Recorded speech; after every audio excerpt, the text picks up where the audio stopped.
Welcome to Ganapathi institute Kakinada YouTube channel. ఇప్పుడు వరకు ఎవరైనా ఈ యూట్యూబ్ ఛానల్ని సబ్స్క్రైబ్ చేసుకున్నట్టయితే వెంటనే సబ్స్క్రైబ్ చేసుకోండి. ఈ వీడియో క్లాస్ యందు అక్టోబర్ 7, 2020కి సంబంధించిన డైలీ కరెంట్ అఫైర్స్ అదేవిధంగా జనరల్ స్టడీస్ అంశాలను పరిశీలిద్దాం. ముందుగా మనకి concept number 1 apex council meeting.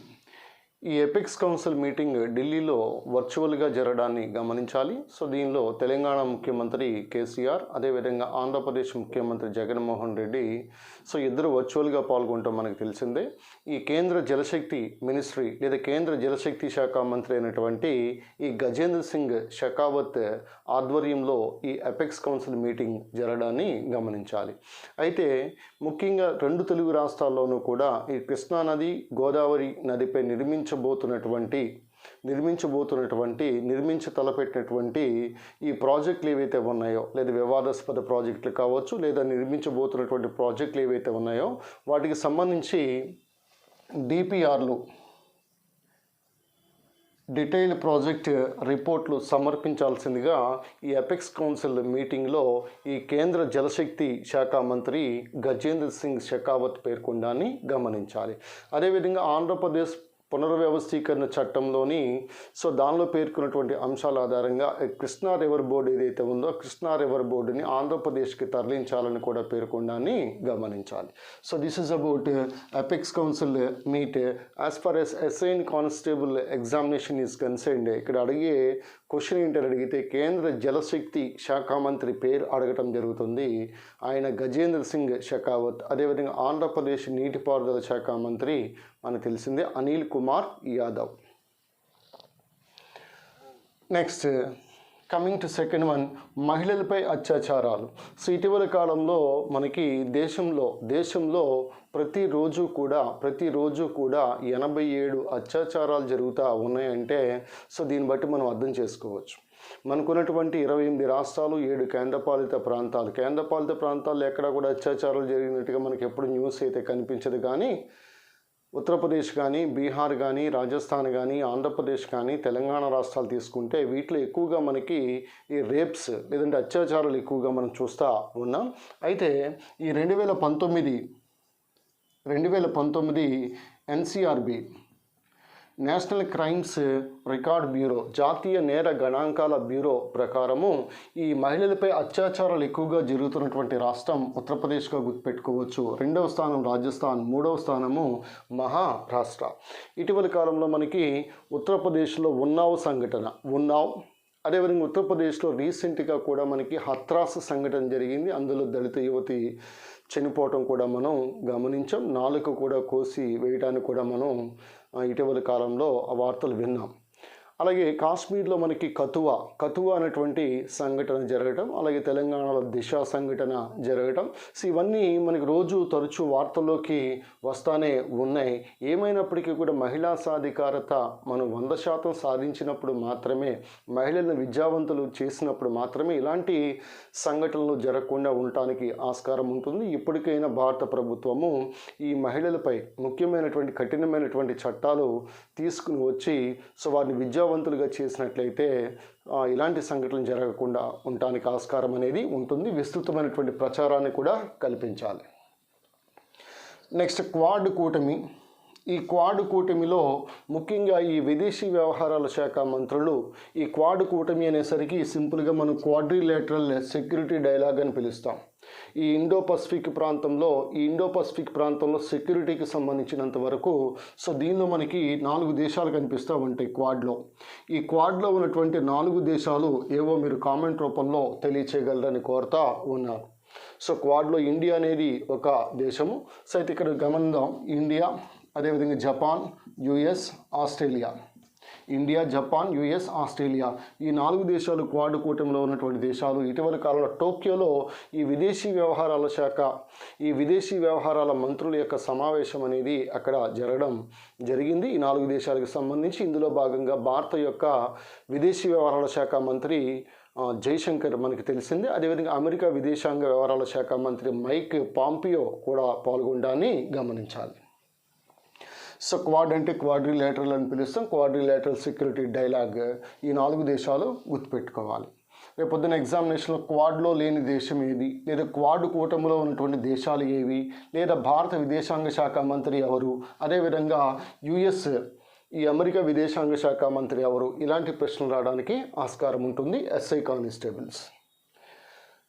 Next very very important, physics 2020 Nobel award. ఈ ఫిజిక్స్ 2020 భౌతిక శాస్త్రం నోబెల్ అవార్డుని ప్రకటించడం జరిగింది.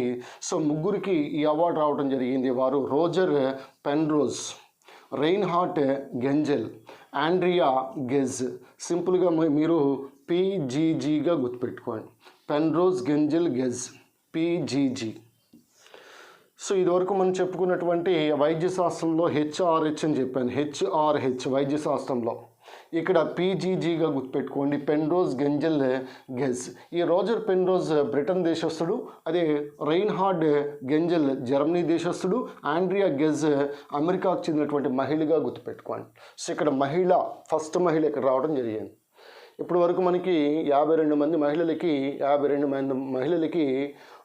నోబెల్ పురస్కారాలు లభించడాన్ని గమనించాలి. తదుపరి వీడియోలో మీకు కెమిస్ట్రీకి సంబంధించి చెప్పినప్పుడు మహిళల యొక్క వివరాలు మీకు పూర్తిగా నేను చెప్పడం జరుగుతుంది. ఫస్ట్ అయితే మటుకు మనకి ఇక్కడ ఆండ్రియా గెజ్ అమెరికాకు చెందినటువంటి మహిళగా గుర్తుపెట్టుకోండి. అయితే ఏదైతే మనకి ఈ $11 లక్షల సో ముగ్గురికి ఈ విధంగా పంచడం జరిగింది. So half of the amount goes to Roger Penrose, మిగిలినటువంటి 1/4 1/4. సో కాబట్టి 1/4 రైన్హార్ట్ గెంజెల్, ఆండ్రియా గెజ్కి లభించడాన్ని గమనించాలి. మరి ఇక్కడ ఈ రైన్హార్ట్ గెంజెల్, ఆండ్రియా గెజ్లు ఇద్దరూ కలిసి వీళ్ళు నిరూపించినటువంటిది, వీళ్ళు చేసినటువంటి పరిశోధన ఏంటి? సో మనకి తెలిసిందే, అంతరిక్షంలో మనకి ఈ గ్యాలక్సీలు ఉంటాయి, గ్యాలక్సీ. సో గ్యాలక్సీ అనేసరికి దీన్ని నక్షత్ర మండలం అని పిలుస్తాం, నక్షత్ర మండలం. కొన్ని కోట్ల నక్షత్రాలు అనేవి ఇక్కడ ఉంటాయి. సో మన యొక్క గ్యాలక్సీ, దాన్నే మనం పాలపుంత అని పిలుస్తాం, పాలపుంత అని పిలుస్తాం, దీన్ని మిల్కీ వే అని పిలుస్తాం.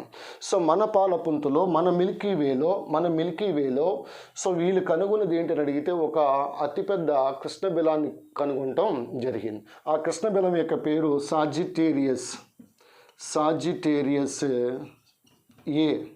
సాజిటేరియస్ ఏ అనేటువంటి భాగాన్ని, కృష్ణబిలాన్ని కనుగొనటం జరిగింది. సో ఈ ఇద్దరు వ్యక్తులు రైన్హార్డ్ గెంజెల్, ఆండ్రియా గెజ్ మన పాలపుంతలో, మన మిల్కీ వేలో ఉన్నటువంటి గ్యాలక్సీలో మధ్యలో ఈ సాజిటేరియస్ ఏ అనేటువంటి కృష్ణబిలాన్ని కనుగొనటం జరిగింది. కృష్ణబిలాన్ని మనం బ్లాక్ హోల్ అని పిలుస్తాం. Now what is black hole? కృష్ణబిలం అంటే ఏంటి? యాక్చువల్లీ ఇది అంతరిక్షంలో ఒక ప్రాంతం. సో ఇక్కడ గురుత్వాకర్షణ శక్తి అనేది చాలా ఎక్కువగా ఉంటుంది. సో ఈ ఎక్కువగా ఉన్నటువంటి గురుత్వాకర్షణ శక్తి ఎక్కువగా ఉండి ద్రవ్యరాశి కూడా చాలా ఎక్కువగా ఉంటుంది. సో ఇటువంటి ద్రవ్యరాశి, పెద్ద ద్రవ్యరాశిని కొలవాలి అంటే మనకి చంద్రశేఖర్ లిమిట్ అనేది ద్రవ్యరాశికి అతిపెద్ద ప్రమాణం మనకి ఉంది. చంద్రశేఖర్ లిమిట్ అనేది సో ఎంతో 2.765 × 10⁻30 kg అని పిలుస్తాం. చంద్రశేఖర్ లిమిట్ ద్రవ్యరాశికి అతిపెద్ద ప్రమాణం.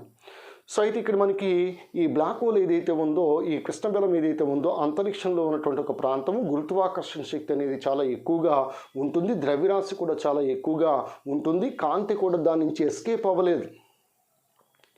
సో అందువల్ల ఇక్కడ కాంతి దాని మీద పడి తిరిగి పరావర్తనం చెందే పరిస్థితి అయితే ఇక్కడ మనకి లేదు కృష్ణబిలం. సో ఈ కృష్ణబిలాలు ఎలా ఏర్పడతాయని అడిగితే, ఈ పెద్ద నక్షత్రాలన్నీ కూడా ఒకదానికొకటి కొల్లీడయ్యి విస్ఫోటనం చెంది ఈ కృష్ణబిలాలు అనేవి ఏర్పడుతూ ఉంటాయి. సో ఈ కృష్ణబిలాల్లోకి ఇతర నక్షత్రాలు కూడా అబ్జార్బ్ అవ్వడానికి అవకాశం ఉంది.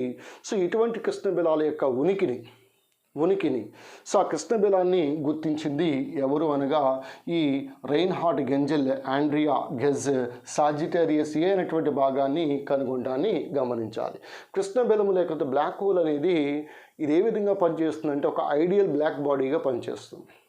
ఒక ఆదర్శవంతమైనటువంటి నల్లని వస్తువు, కృష్ణ వస్తువుగా పనిచేస్తుంది. Very very important. అయితే ఇప్పుడు ఉన్నటువంటి ఈ కృష్ణబిలాల్లో చాలా అతిపెద్ద కృష్ణబిలంగా చెప్పబడేది tan 618గా గుర్తుపెట్టుకోవాలి. tan 618 ఈ సాజిటారియస్ ఏ అనేటువంటి కృష్ణబిలాన్ని కనుగొన్నది Reinhard Genzel, Andrea Ghez. Next coming to Roger Penrose. ఈ రోజర్ పెన్రోజ్ బ్రిటన్ శాస్త్రవేత్త. ఈయన ఏం కనిపెట్టాడని అడిగితే ముఖ్యంగా ఐన్స్టీన్ యొక్క సాపేక్ష సిద్ధాంతంపై ఆధారపడి గణిత శాస్త్ర సూత్రాలు, గణిత శాస్త్ర విధానాలను ఉపయోగించి సో ఈయన కృష్ణ బిలాల యొక్క ఆవిర్భావం సాధ్యమే అని చెప్పడం జరిగింది. కృష్ణ బిలాల ఆవిర్భావం సాధ్యమే అని చెప్పడం జరిగింది. సో అయితే ఈయన చెప్పినటువంటి మరొక ముఖ్యమైనటువంటి అంశం ఏంటని అడిగితే కృష్ణబిలం ఉంది కదా, ఈ కృష్ణబిలం మధ్యలో ఉన్నటువంటి ప్రాంతాన్ని సింగులారిటీ అంటారని, ఇక్కడ ఈ ప్రకృతికి సంబంధించినటువంటి ఎటువంటి సిద్ధాంతాలు కూడా పని చేయవు అని ఈయన పేర్కొనటం జరిగింది. కృష్ణబిలం మధ్య భాగంలో సింగులారిటీ అనేటువంటి ప్రాంతం ఉంటుందని, సో ఇక్కడ ప్రకృతికి సంబంధించినటువంటి సిద్ధాంతాలు ఏవి కూడా పని చేయవని చెప్పినటువంటి వాడు ఈ రోజర్ పెన్రోజ్. ఈయన యొక్క ఐన్స్టీన్ యొక్క సాపేక్ష సిద్ధాంతం థియరీ ఆఫ్ రిలేటివిటీ మీద ఆధారపడ్డాడు. గణిత విధానాలన్నిటితో ఉపయోగించి కృష్ణబిలాల యొక్క ఆవిర్భావం సాధ్యమే అని చెప్పడం జరిగింది. అలాగే కృష్ణబిలాల యొక్క మధ్యలో ఉన్నటువంటి ప్రాంతాన్ని సింగులారిటీ అంటారని, ఆ సింగులారిటీ అనేటువంటి ప్రాంతం వద్ద ప్రకృతికి సంబంధించినటువంటి ఏ విధమైనటువంటి సిద్ధాంతాలు కూడా ఇక్కడ పనిచేయవని పేర్కొనటం జరిగింది రోజర్ పెన్రోజ్. మరి భారతదేశం నుంచి 1983లో సుబ్రహ్మణ్యం చంద్రశేఖర్. ఈ సుబ్రహ్మణ్యం చంద్రశేఖర్ ఈయన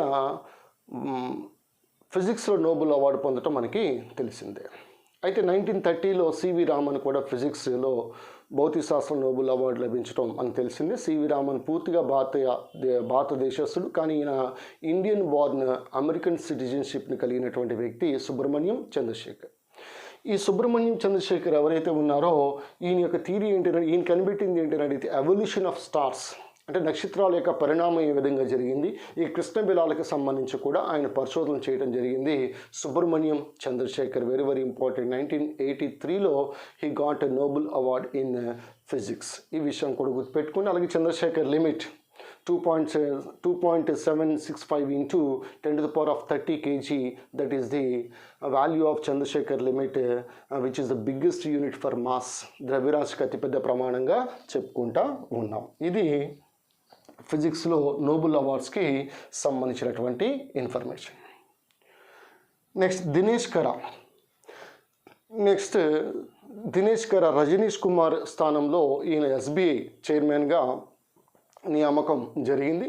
సో అక్టోబర్ 7 నుంచి ఈయన 3 సంవత్సరాల పాటు ఎస్బీఐ చైర్మన్గా ఈయన వ్యవహరించడాన్ని గమనించాలి. అయితే రజనీష్ కుమార్ పోతూ ఈ యోనో అనేటువంటి యాప్ ఉంది కదా, యోనో అనేటువంటి సంస్థ, యోనోను ఎస్బీఐకి అనుబంధ సంస్థగా చేయాలని ఆయన చెప్పడం జరిగింది. మరి యోనో అంటే మీరు అబ్రివేషన్ రూపంలో, కామెంట్ రూపంలో తెలియచేయండి. YONO, YONO. దినేష్ కరా గుర్తుపెట్టుకోవచ్చు, ఎస్బీఐ చైర్మన్. నెక్స్ట్ పుదుచ్చేరి విమానాశ్రయం. ఇటీవల వార్తలు నడవడం గల కారణం ఏంటని అడిగితే 100% సౌరశక్తి చేత నడపబడుతున్నటువంటి విమానాశ్రయం. ఇండియాస్ ఫస్ట్ 100% సోలార్ పవర్ సహాయంతో నడుస్తున్నటువంటి విమానాశ్రయంగా దీన్ని చెప్పొచ్చు పుదుచ్చేరి విమానాశ్రయం. నెక్స్ట్ వరల్డ్ హ్యాబిటేట్ డే, ప్రపంచ ఆవాస దినోత్సవం. ఈ వరల్డ్ హ్యాబిటేట్ డే ఇది అక్టోబర్ మొదటి సోమవారాన్ని దీన్ని ఈ విధంగా జరుపుకుంటాం. దీని యొక్క థీమ్ అనేది housing for all, A better urban future. Next JAXA. ఈ జపాన్కి చెందినటువంటి స్పేస్ ఏజెన్సీ. మనకి ఇస్రో ఏ విధంగా అయితే ఉంటుందో జపాన్కి జాక్సా ఉంటుంది.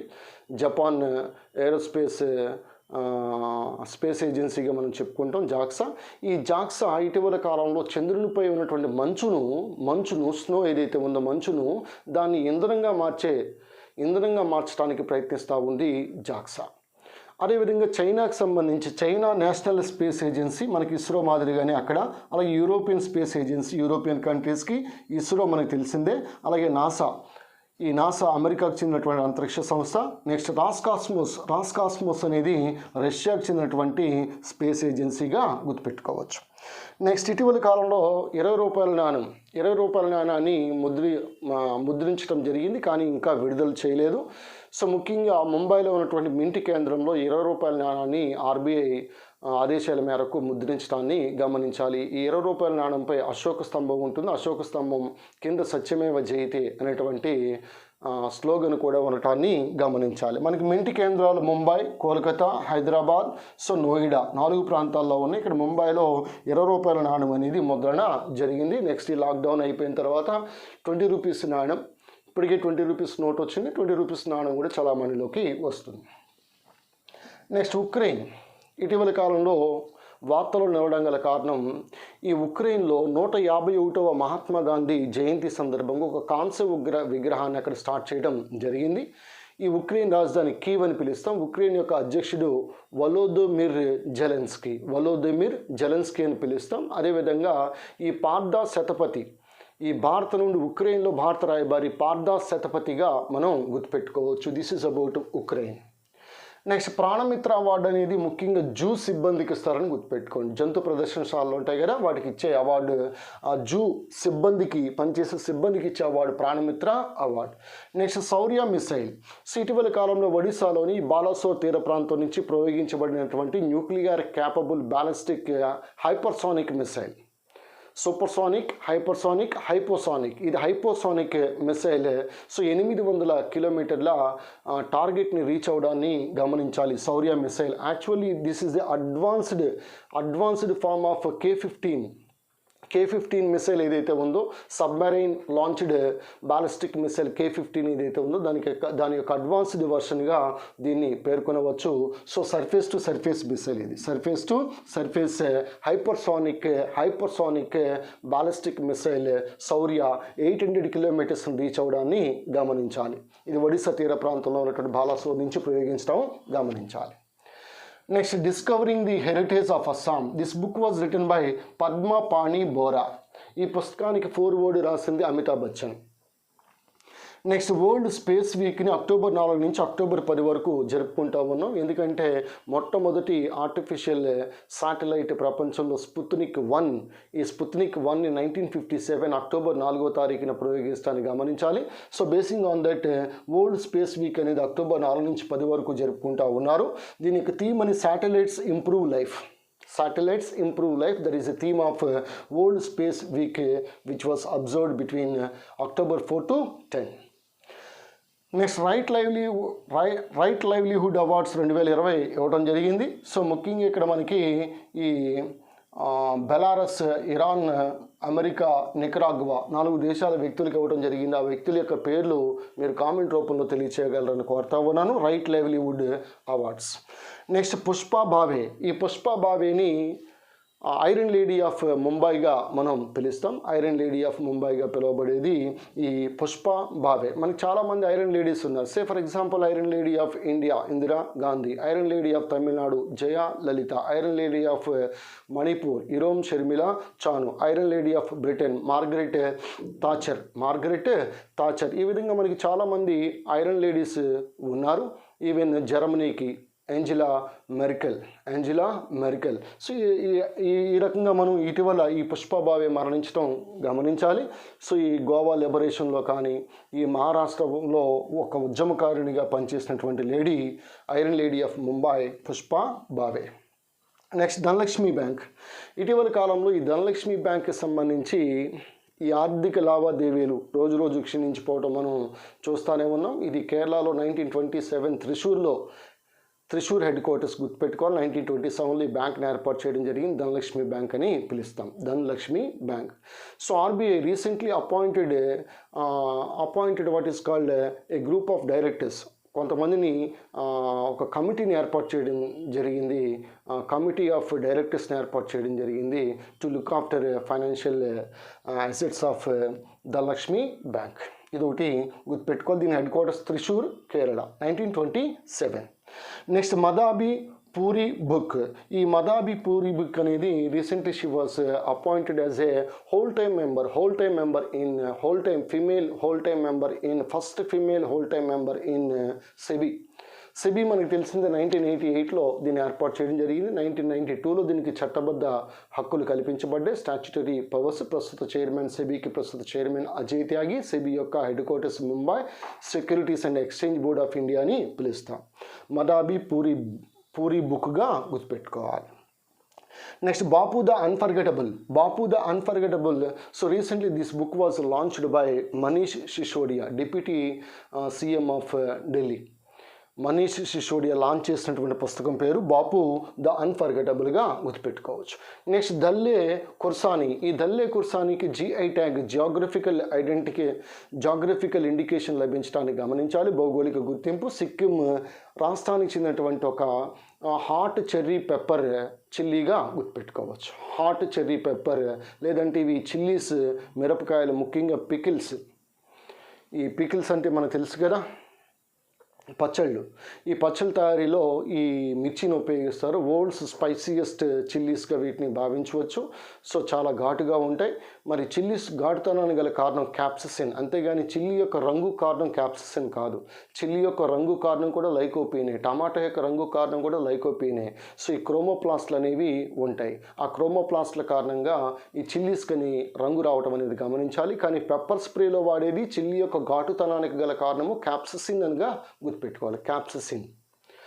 So this is about Dalle Khursani. దీన్ని సిక్కిం రాష్ట్రం, సిక్కిం నేపాల్లో కూడా బాగా కనిపిస్తాయి. సిక్కిం గుర్తుపెట్టుకోండి. మన ఇండియా పరంగా దీనికి జిఐ ట్యాగ్, జాగ్రఫికల్ ఇండికేషన్ రావడం జరిగింది. జిఐ ట్యాగ్ మనకి రిజిస్ట్రీ సంస్థ చెన్నైలో ఉంది. So at the same time ఇండియాలో జిఐ ట్యాగ్ లభించిన తొలి ప్రొడ్యూస్ డార్జిలింగ్ టీగా గుర్తుపెట్టుకోవచ్చు. అది ఆంధ్రప్రదేశ్లో అయితే శ్రీకాళహస్తి కలంకారీ ఏదైతే ఉందో దానికి జిఐ ట్యాగ్ లభించడాన్ని గమనించాలి. Next, my Ganga my dolphin. ఈ my Ganga my dolphin campaign కార్యక్రమాన్ని కేంద్ర జలశక్తి మంత్రిత్వ శాఖ ప్రారంభించడాన్ని గమనించాలి. ముఖ్యంగా ఈ గంగానది నేషనల్ గంగా క్లీన్. ఈ నేషనల్ గంగా క్లీన్స్కి సంబంధించినంత వరకు, లేదంటే దీన్ని ఏమంటాం మనం, జాతీయ గంగానది శుద్ధి కార్యక్రమం ఏదైతే ఉందో, సో ఆ సంస్థ అదేవిధంగా wild life institute of India రెండు కలిపి ఈ మై గంగా మై డాల్ఫిన్ అనేటువంటి క్యాంపెయిన్ని స్టార్ట్ చేయడం జరిగింది. సో కావున ఇక్కడ ఈ నేషనల్ గంగా క్లీన్ అథారిటీ అదేవిధంగా wild life institute of India రెండు కలిపి ఈ మై గంగా మై డాల్ఫిన్ కార్యక్రమాన్ని స్టార్ట్ చేయడం గమనించాలి. అయితే మనకి ఈ గంగా నదిలో ఉన్నటువంటి డాల్ఫిన్ యొక్క శాస్త్రీయనామము ప్లాటనిస్టా గ్యాంజిటికా. యాక్చువల్లీ మనకి డాల్ఫిన్ యొక్క శాస్త్రీయనామం డెల్ఫినస్ అని పిలుస్తాం. డెల్ఫినస్, మానవుని తర్వాత రెండవ అతి తెలివైన క్షీరదం డాల్ఫిన్. అయితే భారతదేశంలో విక్రమశిల గ్యాంగెటిక్ డాల్ఫిన్ శాంక్చురీ అనేది బీహార్ రాష్ట్రంలో ఉన్నట్టుగా గమనించాలి. ఈ డాల్ఫిన్ కానీ బ్యాట్స్ అంటే జనరల్గా మనం గబ్బిలాలని పిలుస్తాం. డాల్ఫిన్స్, బ్యాట్స్ అదేవిధంగా తిమింగలాలలో ఈకోలొకేషన్ ఉంటుంది. They produce sound waves. So sound వేవ్స్ని ప్రొడ్యూస్ చేసి దారిలో ఉన్నటువంటి వస్తువుల యొక్క ఉనికిని తెలుసుకుంటాయి. సో బ్యాట్స్, డాల్ఫిన్స్ అదేవిధంగా తిమింగలాలుగా మనం పిలుస్తాం. వాటిలో ఈకోలొకేషన్ ఉంటుంది. ఈకోలొకేషన్ ఏ జంతువుల్లో ఉంటుందని అడుగుతాడు. సింపుల్గా గబ్బిలాలు, డాల్ఫిన్, తిమింగలం మనం గుర్తుపెట్టుకోవచ్చు. So Vikramashila Gangetic dolphin sanctuary దాదాపుగా ఇది బీహార్లో ఉంది. 3700 వరకు డాల్ఫిన్స్ అనేవి ఉన్నాయి. ఎక్కువగా మనకి గంగా నదిలో మనం ఈ డాల్ఫిన్స్ని చూడవచ్చు. ఈవెన్ చిలకా సరస్సులో కూడా మనం డాల్ఫిన్స్ని చూడవచ్చు. ఇది మరి డాల్ఫిన్ నేషనల్ ఆక్వాటిక్ యానిమల్, జాతీయ జలచర జంతువుగా 2010లో ప్రకటించడం మనకు తెలిసిందే. నేషనల్ ఆక్వాటిక్ యానిమల్ అని పిలుస్తాం. నెక్స్ట్, జంతువుల బ్రిడ్జ్. ఈ జంతువుల బ్రిడ్జ్ అనేది ముఖ్యంగా ఢిల్లీ ముంబై ఎక్స్ప్రెస్ వేలో ఈ జంతువుల బ్రిడ్జ్ని ఏర్పాటు చేయడాన్ని గమనించాలి. యానిమల్ బ్రిడ్జ్ అని పిలుస్తాం.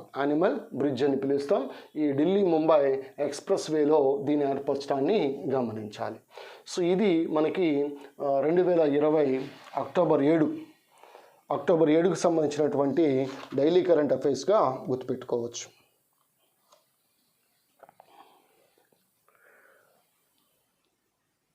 సో ఇక్కడ నోబెల్ అవార్డ్స్ చాలా ఇంపార్టెంట్. అలాగే దినేష్ కరా కానీ, పుదుచ్చేరి విమానాశ్రయం కానీ, వరల్డ్ హ్యాబిటేట్ డే కానీ, కొన్ని స్పేస్ ఏజెన్సీస్ కానీ, ₹20 నాణ్యానికి సంబంధించి కానీ, అదేవిధంగా ఐరన్ లేడీస్ చాలామంది ఉన్నారు. నెక్స్ట్ సెబీకి సంబంధించి కానీ, బాపు ద అన్ఫర్గెటబుల్ బుక్కి సంబంధించి కానీ, అదేవిధంగా ఇక్కడ మనకి మై గంగా మై డాల్ఫిన్, ఈ మై గంగా మై డాల్ఫిన్కి సంబంధించి